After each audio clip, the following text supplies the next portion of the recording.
Hi friends, ನಿಮ್ಮೆಲ್ಲರಿಗೂ ಕೂಡ ನಿಮ್ಮದೇ ಆಗಿರ್ತಕ್ಕಂಥ ಯೂಟ್ಯೂಬ್ ಚಾನಲ್ ಸ್ಟಡಿ ವಿತ್ ಪರಶುರಾಮ್ಗೆ ಸ್ವಾಗತ ಅಂತ ಹೇಳ್ತಾ 4ನೇ ತರಗತಿ ಪ್ರಥಮ ಭಾಷೆ ಕನ್ನಡದಲ್ಲಿ ಸೇತುಬಂಧ ಕಾರ್ಯಕ್ರಮ 2026-27ರಲ್ಲಿ ಸಾಮರ್ಥ್ಯಗಳ ಪಟ್ಟಿ, ಪೂರ್ವ ಪರೀಕ್ಷೆ ಪ್ರಶ್ನೆ ಪತ್ರಿಕೆ ಉತ್ತರ ಸಹಿತ, ಸಾಫಲ್ಯ ಪರೀಕ್ಷೆ ಪ್ರಶ್ನೆ ಪತ್ರಿಕೆ ಉತ್ತರ ಸಹಿತ ನೋಡೋಣ. ಸೊ ಯಾರಿಗೆಲ್ಲ PDF ಗಳು ಬೇಕು ಅನ್ನೋರು ಜಸ್ಟ್ 9964050759ಗೆ ವಾಟ್ಸಪ್ಪಲ್ಲಿ ಮೆಸೇಜ್ ಮಾಡಿ ಅವುಗಳನ್ನು ಪರ್ಚೇಸ್ ಮಾಡಬೇಕಾಗ್ತದೆ. ಫ್ರೀಯಾಗಿ PDF ಗಳನ್ನು ಅವೈಲೇಬಲ್ ಮಾಡೋದಿಲ್ಲ.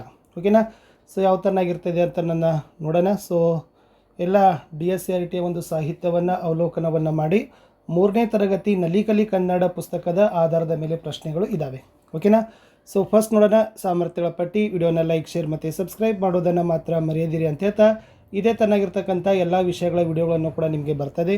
ಸೊ ನೀವುಗಳು ಕೂಡ ಅವುಗಳನ್ನು ನೋಡಿ ಕಮೆಂಟ್ ಮಾಡ್ಬೋದು. ಸೊ ಹೈಪ್ ಮಾಡೋದನ್ನು ಮಾತ್ರ ಮರೆಯದಿರಿ. ಮೊದಲಿಗೆ ಸಾಮರ್ಥ್ಯಗಳ ಪಟ್ಟಿಯಲ್ಲಿ ಕೊಟ್ಟಿದ್ದರು ಪ್ರಥಮ ಭಾಷೆ ಕನ್ನಡ. ಸೊ ಟೋಟಲಿ ಕ್ರಮ ಸಂಖ್ಯೆದ ನಿಗದಿಪಡಿಸಿಕೊಂಡ ಕಲಿಕಾಫಲಗಳ ವಿವರ, ಕಲಿಕಾಫಲದ ಕಲಿಕಾಂಶ, ಕ್ಷೇತ್ರಗಳು. ಸೊ ಫಸ್ಟ್ FLN01 ಮುಕ್ತ ಮಾತುಕತೆ, ಚಿತ್ರದಲ್ಲಿರುವ ಸನ್ನಿವೇಶವನ್ನು ಗ್ರಹಿಸಿ ಮಾತನಾಡೋದು. FLN02 ಅಕ್ಷರಗಳ ಪರಿಚಯ, ಅಕ್ಷರಗಳನ್ನು ಗುರುತಿಸೋರು. FLN03 ಕವನ ವಾಚನ, ಕವನಗಳನ್ನು ಅರ್ಥೈಸಿಕೊಳ್ತಾರೆ. FLN4 ಗುಣಿತಾಕ್ಷರ, ಪದಗಳು ಮತ್ತು ವಾಕ್ಯಗಳ ಪರಿಚಯ. ಇದು ಪದಗಳನ್ನು ರಚಿಸ್ತಕ್ಕಂಥದ್ದು, ಗುಣಿತಾಕ್ಷರಗಳನ್ನು ಕಲಿತಕ್ಕಂಥದ್ದು, ಒತ್ತಕ್ಷರಗಳನ್ನು ಗುರುತಿಸಿ ಓದೋದು ಹಾಗೂ ಪದ ರಚನೆ ಮಾಡೋದು. ಇದೆಲ್ಲ ಕ್ಷೇತ್ರ ಬಂದುಬಿಟ್ಟು ಬುನಾದಿ ಸಾಕ್ಷರತೆ.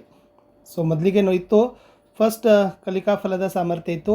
ಪರಿಚಿತ ಮತ್ತು ಅಪರಿಚಿತ ಸನ್ನಿವೇಶ, ಸಂಭಾಷಣೆ ಮತ್ತು ಸಂವಾದಗಳನ್ನು ಅರ್ಥ ಮಾಡಿಕೊಂಡು ಆಲಿಸಿದ ರಚನೆಗಳ ವಿಷಯವನ್ನು, ಘಟನೆಗಳು, ಪಾತ್ರಗಳು, ಶಿರೋನಾಮೆ ಮುಂತಾದವುಗಳ ಬಗ್ಗೆ ಮಾತನಾಡುತ್ತಾರೆ, ಪ್ರಶ್ನಿಸುತ್ತಾರೆ ಮತ್ತು ಪ್ರತಿಕ್ರಿಯಿಸುತ್ತಾರೆ ಹಾಗೂ ತಮ್ಮದೇ ಆದ ವಿಧಾನದಿಂದ ತಮ್ಮದೇ ಆದ ಭಾಷೆಯಲ್ಲಿ ಅಭಿವ್ಯಕ್ತಿಸುತ್ತಾರೆ ಮತ್ತು ತನ್ನ ಮಾತಿಗೆ ತಾರ್ಕಿಕ ಕಾರಣವನ್ನು ನೀಡ್ತಾರೆ.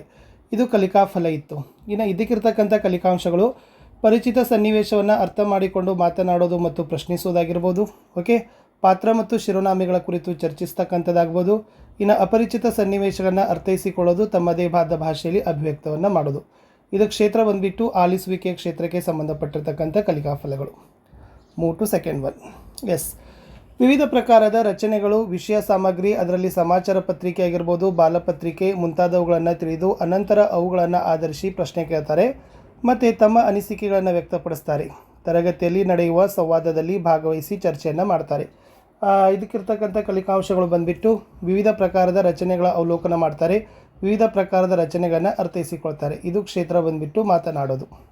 ಥರ್ಡ್ ಒನ್, ಓದಿದ ವಿಷಯ ವಸ್ತು ಮತ್ತು ತಮಗೆ ದೈನಂದಿನ ಜೀವನದಲ್ಲಿ ಸ್ವತಃ ಆದ ಅನುಭವಗಳನ್ನು ಸೇರಿಸಿ ಅವುಗಳಿಂದ ಉಂಟಾದ ಸಂವೇದನಾತ್ಮಕ ಮತ್ತು ವಿಚಾರಗಳನ್ನು ಮೌಖಿಕವಾಗಿ ಹಾಗೂ ಲಿಖಿತವಾಗಿ ಅಭಿವ್ಯಕ್ತವನ್ನು ಪಡಿಸೋದು.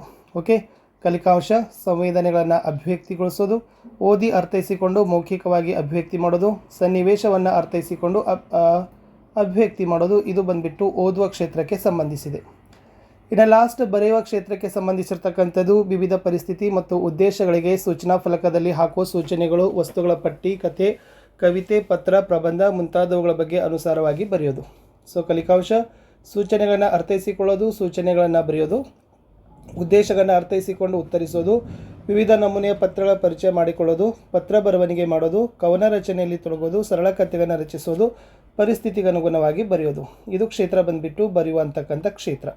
ಓಕೆನಾ? ಇದು ಕಲಿಕಾಫಲಗಳ ಪಟ್ಟಿ. ಇದು ಪ್ರಶ್ನೆ ಪತ್ರಿಕೆ ಇತ್ತು. ಸೊ ಡೈರೆಕ್ಟಾಗಿ ನಾನು ನಿಮಗೆ ಉತ್ತರ ಪತ್ರಿಕೆ PDF ಪೇಜನ್ನೇ ತೋರಿಸ್ತೀನಿ. ಎಸ್, ಸೇತುಬಂಧ ಪೂರ್ವ ಪರೀಕ್ಷೆ 2026-27 ಮಾದರಿ ಉತ್ತರ ಪತ್ರಿಕೆ 4ನೇ ತರಗತಿ ಪ್ರಥಮ ಭಾಷೆ ಕನ್ನಡ. ಭಾಗ 1 ಮೌಖಿಕ ಪ್ರಶ್ನೆಗಳು. ಪ್ರಶ್ನೆ 1, ಮನರಂಜನೆಯನ್ನು ಸ್ವಂತ ವಾಕ್ಯದಲ್ಲಿ ರಚಿಸಿರಿ ಅಂತ ಕೇಳಿದರು. ಸೊ ಪದವನ್ನು ಸ್ವಂತ ವಾಕ್ಯದಲ್ಲಿ ರಚಿಸಬೇಕು. ದೂರದರ್ಶನವು ಮನರಂಜನೆಯ ಒಂದು ಸಾಧನವಾಗಿದೆ. 2ನೇ ಪ್ರಶ್ನೆ, ಪದ್ಯಭಾಗವನ್ನು ಪೂರ್ಣ ಮಾಡಬೇಕು. ಅಮ್ಮ ಅಮ್ಮದಿಂದ ಹಿಡಿದು ಚುಚ್ಚುವರೆಗೆ ಇದೆ. ಅಮ್ಮ ಅಮ್ಮ ಅಮ್ಮ ನನ್ನ ತೋಳಿಗೆ ರೆಕ್ಕೆ ಹಚ್ಚು, ಸೊಂಟಕ್ಕೆ ಬೆಳ್ಳಿ ಪಟ್ಟಿ ಕಟ್ಟಿ, ಹಕ್ಕಿ ಪುಚ್ಚ ಹಚ್ಚು.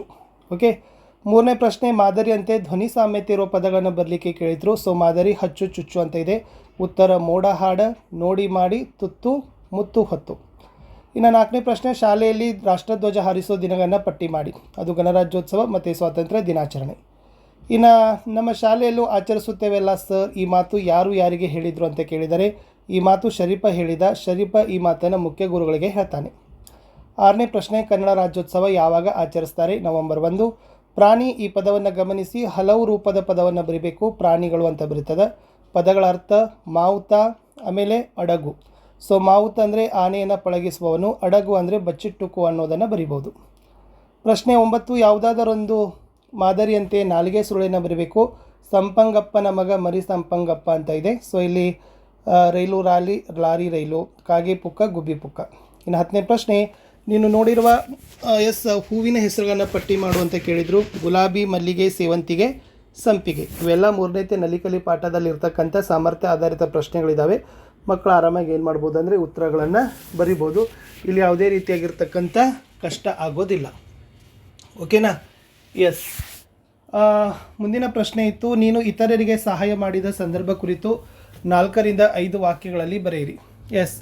ನಾನು ಶಾಲೆಯಿಂದ ಮನೆಗೆ ಹೊರಡುವಾಗ ರಸ್ತೆ ದಾಟುತ್ತಿದ್ದ ಓರ್ವ ವೃದ್ಧರನ್ನು ನೋಡಿದೆನು. ಅವರು ರಸ್ತೆ ದಾಟಲು ಕಷ್ಟವನ್ನು ಪಡ್ತಾ ಇದ್ದರು. ಅವರ ಕೈ ಹಿಡಿದು ರಸ್ತೆ ದಾಟಿಸಿದೆನು. ಈ ರೀತಿ ನಾನು ಇತರರಿಗೆ ಸಹಾಯ ಮಾಡಿದ ಪ್ರಸಂಗವಾಗಿದೆ. 12, ನಿಮ್ಮ ಸುತ್ತಮುತ್ತ ಗಮನಿಸಿದ ಸೂಚನೆಗಳನ್ನು ಬರಿಬೇಕಾಗಿತ್ತು. ಶಾಲೆ ಆವರಣ ಶಬ್ದ ಬೇಡ, ಶಾಂತತೆ ಕಾಪಾಡಿ, ಸಾಲಾಗಿ ಬನ್ನಿರಿ. ಇವು ನಾವೇನು ಮಾಡ್ಬೋದು, ಸೂಚನಾ ಫಲಕದಲ್ಲಿನ ಸೂಚನೆಗಳನ್ನು ಬರಿಬೋದು. ಇನ್ನು ಶಾಲೆಯಲ್ಲಿನ ಯಾವ ವಿಷಯಗಳನ್ನು ಶಾಲಾ ಪತ್ರಿಕೆಯಲ್ಲಿ ತರಬಹುದು ಅಂತ ಕೇಳಿದ್ದಾರೆ. ಸೊ ಪಂಚಾಂಗ, ಕವನ, ಕತೆ, ಒಗಟು, ವಾರದ ಚಟುವಟಿಕೆ, ಮನೆಗೆಲಸಗಳನ್ನು ಸಹಿತ ಕೊಡಬಹುದು. ಕೆಳಗಿನ ಲೇಖನ ಚಿಹ್ನೆ ಸಹಿತ ಒಂದೊಂದು ವಾಕ್ಯ ರಚಿಸಬೇಕು. ಪೂರ್ಣ ವಿರಾಮ ಚಿಹ್ನೆ, ಅಲ್ಪ ವಿರಾಮ ಚಿಹ್ನೆ. ಸೊ ಪೂರ್ಣ ವಿರಾಮದಲ್ಲಿ ಮಕ್ಕಳು ಶಾಲೆಯಲ್ಲಿ ಆಟ ಆಡಿದರು. ಅಲ್ಪ ವಿರಾಮದಲ್ಲಿ ನಾನು, ನೀನು, ರವಿ, ಸವಿ ಎಲ್ಲರೂ ಸೇರಿ ನೃತ್ಯ ಮಾಡೋಣ ಅನ್ನೋದನ್ನು ಬರಿಬೋದಿತ್ತು. ಓಕೆನಾ? ಎಸ್. ನೆಕ್ಸ್ಟ್,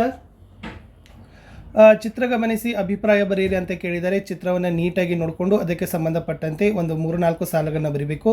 ಸೊ ನಾನು ಬರೆದಿದ್ದೀನಿ, ಇದು ಸರ್ಕಾರದ ಮಹತ್ವಾಕಾಂಕ್ಷಿ ಯೋಜನೆ ಸ್ವಚ್ಛ ಭಾರತ ಅಭಿಯಾನಕ್ಕೆ ಸಂಬಂಧಿಸಿದೆ. ಈ ಚಿತ್ರದಲ್ಲಿ 5 ಜನರು ಸ್ವಚ್ಛತಾ ಕಾರ್ಯದಲ್ಲಿ ತೊಡಗಿದ್ದಾರೆ. ಭಿತ್ತಿಪತ್ರಗಳ ಪ್ರದರ್ಶನ ಸಹ ನಡೆದಿದೆ. ತಮ್ಮ ಊರಿನ ಸ್ವಚ್ಛತೆ ಎಲ್ಲರ ಕೈಯಲ್ಲಿದೆ ಎಂಬುದು ಈ ಚಿತ್ರ ಸಾರ್ತಾ ಇದೆ ಅಂತ ಇತ್ತು. ಇಲ್ಲಿ ಲಿಖಿತದಲ್ಲಿ 15 ಪ್ರಶ್ನೆಗಳನ್ನು ಕೊಟ್ಟಿದ್ದೀವಿ, ಮೌಖಿಕದಲ್ಲಿ 5 ಪ್ರಶ್ನೆಗಳನ್ನು ಕೊಡ್ತಾ ಇದ್ದೀವಿ. ಓಕೆ? ಎಸ್. ಅದರಲ್ಲಿ ಗದ್ಯ ಭಾಗ ಅಥವಾ ಲೇಖನ ಕಥೆಗಳನ್ನು ಗಟ್ಟಿಯಾಗಿ ಓದಿಸ್ತಕ್ಕಂಥ ಒಂದು ಪ್ರಶ್ನೆ, ಪದಗಳ ಅರ್ಥವನ್ನು ಹೇಳ್ತಕ್ಕಂಥದ್ದು, ಉಕ್ತ ಲೇಖನವನ್ನು ಕೊಟ್ಟು ಕಪ್ಪು ಹಲಗೆ ಮೇಲೆ ಅಥವಾ ಮಕ್ಕಳ ನೋಟ್ಬುಕ್ನಲ್ಲಿ ಬರೀತಕ್ಕಂಥ ಪ್ರಶ್ನೆ. 19, ಯಾವುದಾದ್ರೊಂದು ನಾಲಿಗೆ ಸುರುಳಿಯನ್ನು ಹೇಳ್ತಕ್ಕಂಥದ್ದು. ಲಾಸ್ಟ್ ಕಂಠಪಾಠ ಪದ್ಯವನ್ನು ಹೇಳೋದು. ಫಾರ್ ಎಕ್ಸಾಂಪಲ್ ಹೂವಾಡಗೀತೆ ಅಂತ. ಇದು ಪ್ರೀ ಟೆಸ್ಟ್ ಅಂದರೆ ಪೂರ್ವ ಪರೀಕ್ಷಾ ಪ್ರಶ್ನೆ ಪತ್ರಿಕೆ ಇತ್ತು. ಓಕೆನಾ? ಇನ್ನು ಸೇಮ್ ಸಾಮರ್ಥ್ಯದ ಮೇಲೆ ನಾವೇನು ಮಾಡಿದ್ದೀವಿ ಅಂದರೆ ಸಾಫಲ್ಯ ಪರೀಕ್ಷಾ ಪ್ರಶ್ನೆ ಪತ್ರಿಕೆಯನ್ನು ರಚನೆ ಮಾಡಿದ್ದೀವಿ. ಸೊ ಅದರದ್ದು ಕೂಡ ಡೈರೆಕ್ಟಾಗಿ ಕೀ ಆನ್ಸರ್ಸನ್ನೇ ತೋರಿಸ್ತಾ ಹೋಗ್ತೀನಿ. ಸೇತು ಬಂದ ಸಾಫಲ್ಯ ಪರೀಕ್ಷೆ 2026-27 ಮಾದರಿ ಉತ್ತರಗಳು, ತರಗತಿ 4, ವಿಷಯ ಪ್ರಥಮ ಭಾಷೆ ಕನ್ನಡ, ಭಾಗ ಲಿಖಿತ ಪ್ರಶ್ನೆಗಳು. ಸಮೂಹ ಸ್ವಂತ ವಾಕ್ಯವನ್ನು ರಚಿಸಬೇಕು. ಹಕ್ಕಿಗಳ ಸಮೂಹ ಆಕಾಶದಲ್ಲಿ ಹಾರ್ತಾ ಇತ್ತು. ಪದ್ಯಭಾಗ ಪೂರ್ಣ ಮಾಡಿ. ಹಾರುತ್ತೇವೆದಿಂದ ಹೇಳೆಯವರೆಗೆ ಇದೆ. ಹಾರುತ್ತೇವೆ ರೆಕ್ಕೆ ಬಿಚ್ಚಿ ತೆಂಗಿನ ಮರಕ್ಕೂ ಮೇಲೆ, ಜಗಲಿ ಮೇಲೆ ನಿಂತೆ ನಮಗೆ ಅಮ್ಮ ಟಾಟಾ ಹೇಳಿ ಅಂತ ಇತ್ತು. ಥರ್ಡ್ ಒನ್, ಮಾದರಿಯಂತೆ ಧ್ವನಿ ಸಾಮ್ಯತೆ ಇರೋ ಪದಗಳನ್ನು ಬರೀಬೇಕು. ಮುತ್ತು ಹೊತ್ತು, ಅಲ್ಲಿ ಮೋಡ ಹಾಡ ನೋಡಿ ಮಾಡಿ, ಮುತ್ತು ಹೊತ್ತು ಇದೆ. ಹಚ್ಚು ರುಚ್ಚು ಅನ್ನೋದನ್ನು ಕೂಡ ನಾವೇನು ಮಾಡ್ಬೋದು, ಬರಿಬೋದು. ಇಲ್ಲಿದೆ ಹಚ್ಚು ಚುಚ್ಚು. ಇನ್ನು ನೀನು ಶಾಲೆಯಲ್ಲಿ ಭಾಗವಹಿಸಿದ 4 ದಿನಾಚರಣೆಗಳನ್ನು ಪಟ್ಟಿ ಮಾಡೋಂಥ ಪ್ರಶ್ನೆ ಇತ್ತು. ಅದು ಗಣರಾಜ್ಯೋತ್ಸವ, ಸ್ವಾತಂತ್ರ್ಯ ದಿನಾಚರಣೆ, ಮಕ್ಕಳ ದಿನಾಚರಣೆ, ಶಿಕ್ಷಕರ ದಿನಾಚರಣೆ. 5th ಒನ್, ನಮ್ಮ ತೋಟದಿಂದ ಮಾವಿನ ತಳಿರು ಬಾಳೆ ಕಂಬ ತರುತ್ತೇನೆ. ಈ ಮಾತು ಯಾರು ಯಾರಿಗೆ ಹೇಳಿದರು? ಈ ಮಾತು ರಾಜು ಹೇಳಿದ, ಮುಖ್ಯ ಗುರುಗಳಿಗೆ ಹೇಳಿದರು. 6ನೇ ಪ್ರಶ್ನೆ, ಸ್ವಾತಂತ್ರ್ಯ ದಿನಾಚರಣೆ ಯಾವಾಗ ಆಚರಿಸ್ತಾರೆ ಅಂತ ಕೇಳಿದ್ದಾರೆ. ಆಗಸ್ಟ್ 15. ನದಿ, ಈ ಪದವನ್ನು ಗಮನಿಸಿ, ಇದರ ಹಲವು ರೂಪ ಬರೆಯಿರಿ ಅಂತ ಕೇಳಿದರು. ನದಿಗಳು ಅನ್ನೋದನ್ನು ಬರಿಬೇಕಿತ್ತು. ಪದಗಳ ಅರ್ಥ ಬರಿಬೇಕು. ಹಾಜರು ಮತ್ತು ರಂಧ್ರ. ಹಾಜರು ಭಾಗವಹಿಸು, ರಂಧ್ರ ಅಂದರೆ ಗುಂಡಿ. ಇನ್ನು ಮಾದರಿಯಂತೆ ಯಾವುದಾದರೊಂದು ನಾಲಿಗೆ ಸುರುಳಿಯನ್ನು ಬರಿಬೇಕು. ಕಾಗೆ ಪುಕ್ಕ, ಗುಬ್ಬಿ ಪುಕ್ಕ, ಅಲ್ಲಿ ಸಂಪಂಗಪ್ಪನ ಮಗ ಮರಿ ಸಂಪಂಗಪ್ಪ, ಚರಕದ ಚಕ್ರ, ಚಕ್ರದ ಚಕ್ರ. ನೆಕ್ಸ್ಟ್ 10th ಒಗಟು ಬಿಡಿಸು ಅಂತ ಇದೆ. ಕೆಂಪು ಬಣ್ಣ ಮುಳ್ಳು ಜೊತೆಗೆ ಚಂದವನ್ನ ನಿನ್ನ ಮುಡಿಗೆ, ಗಿಡದಿ ಬಿಡುವ ಹೂವು ನಾನು ಯಾರು ಅಂತ ಕೇಳಿದ್ದಾರೆ. ಸೊ ಇದು ಗುಲಾಬಿ ಅನ್ನೋದನ್ನು ನಾವು ಬರಿಬಹುದು. ಇನ್ನು ಮಳೆಯಲ್ಲಿ ನೆನೆದು ಬಂದ ಸನ್ನಿವೇಶದ ಬಗ್ಗೆ 4ರಿಂದ 5 ಸಾಲಿನಲ್ಲಿ ಬರೀರಿ ಅಂತ ಕೇಳಿದ್ದಾರೆ. ಸೊ ನಿಮ್ಮದೇ ಆಗಿರ್ತಕ್ಕಂಥ ಸ್ವಂತ ಒಂದು 3-4 ವಾಕ್ಯವನ್ನು ಬರಿಬೋದು. ನಾನು ಬರೆದಿದ್ದೀನಿ. ಇನ್ನು ನೀನು ಶಾಲೆಯಲ್ಲಿ ಗಮನಿಸಿದ ಸೂಚನೆಗಳನ್ನು ಬರಿಬೇಕು. ಶಾಲೆ ಆವರಣ ಶಬ್ದ ಬೇಡ, ಶಾಂತತೆ ಕಾಪಾಡಿ, ಸಾಲಾಗಿ ಬನ್ನಿರಿ. ಇನ್ನು ಶಾಲೆಯಲ್ಲಿ ಯಾವ ವಿಷಯಗಳನ್ನು ಶಾಲಾ ಪತ್ರಿಕೆಯಲ್ಲಿ ತರಬಹುದು ಅಂತ ಕೇಳಿದರು. ಸೊ ಪಂಚಾಂಗ, ಕವನ, ಕತೆ, ಒಗಟು, ವಾರದ ಚಟುವಟಿಕೆ, ಮನೆಗೆಲಸ. 14 ಲೇಖನ ಚಿಹ್ನೆ ಸಹಿತ ಒಂದೊಂದು ವಾಕ್ಯ ಬರಿಬೇಕು. ಪ್ರಶ್ನಾರ್ಥಕ, ನಿನ್ನ ಊರು ಯಾವುದು? ಭಾವಸೂಚಕ, ಅಯ್ಯೋ ಪಾಪ ಅವನ ಕಾಲು ಜಾರಿ ಬಿದ್ದ. ಇನ್ನು 15 ಚಿತ್ರ ಗಮನಿಸಿ ಅಭಿಪ್ರಾಯ ಬರೀರಿ ಅಂತ ಇತ್ತು. ಸೊ ಈ ಚಿತ್ರವನ್ನು ಕೊಟ್ಟಿದ್ದೇವೆ. ಸೊ ಇದು ಕೂಡ ಶಾಲಾ ಆವರಣದ ಸ್ವಚ್ಛತೆಗೆ ಸಂಬಂಧಪಟ್ಟಂಥ ಚಿತ್ರ. ವಿದ್ಯಾರ್ಥಿಗಳು ಸ್ವಚ್ಛತಾ ಕಾರ್ಯದಲ್ಲಿ ತೊಡಗಿದ್ದಾರೆ. ಗುರುಗಳು ಮಾರ್ಗದರ್ಶನ ಮಾಡ್ತಾ ಇದ್ದಾರೆ. ಓರ್ವ ವಿದ್ಯಾರ್ಥಿ ಕಸ ಗುಡಿಸುತ್ತಿದ್ದು 2 ವಿದ್ಯಾರ್ಥಿಗಳು ಕಸವನ್ನು ಕಸದ ತೊಟ್ಟಿಗೆ ಹಾಕ್ತಾ ಇದ್ದಾರೆ. ಸೊ ಮೌಖಿಕ ಪ್ರಶ್ನೆ ಸೇಮ್ ಇದೆ. ಗದ್ಯ ಭಾಗ ಲೇಖನ ಅಥವಾ ಕಥೆಗಳನ್ನು ಗಟ್ಟಿಯಾಗಿ ಓದೋದು, ಪದಗಳ ಅರ್ಥ ಹೇಳೋದು, ಉಕ್ತ ಲೇಖನವನ್ನು ಕೊಡೋದು, ನಾಲಿಗೆ ಸುರುಳಿ ಹೇಳಿಸೋದು, ಕಂಠಪಾಠ ಪದ್ಯವನ್ನು ಹೇಳೋದು. ಸೊ ಇಷ್ಟು ಏನಾಗಿತ್ತಪ್ಪ ಅಂದರೆ 4ನೇ ತರಗತಿ ಕನ್ನಡದ ಸೇತುಬಂಧದ ಒಂದು ಪ್ರಶ್ನೆ ಪತ್ರಿಕೆಯನ್ನು ಕೊಟ್ಟಿದೆ. ಸೊ ನೆಕ್ಸ್ಟ್ ವಿಡಿಯೋದಲ್ಲಿ ಮತ್ತೆ ಸಿಗ್ತೀನಿ. ಬಾಯ್.